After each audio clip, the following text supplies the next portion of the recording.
Welcome back to the channel. In this video, you're going to learn how to get the big head filter on TikTok. So open up TikTok, make sure that you're logged in, and then go down to the Discover tab with the little magnifying glass above it and click Discover.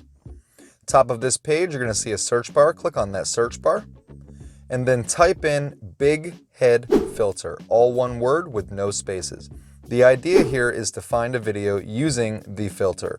Top one on the left here with this woman's giant head.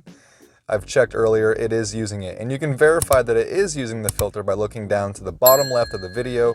You see where it says big head next to the magnifying icon. That will tell you that it's using the effect. You can click on that icon and it's going to open up a page that looks like this, where underneath the name of the effect, you can click on Add to Favorites. I've already added it, so it says Added to Favorites. However, yours may not, so you can just click it. You can also start filming your video right from this page by clicking on the camera icon at the bottom center of the page. If you want to check out some of the videos that are using the effect, you can kind of just go through them and check them out. These are hilarious, by the way.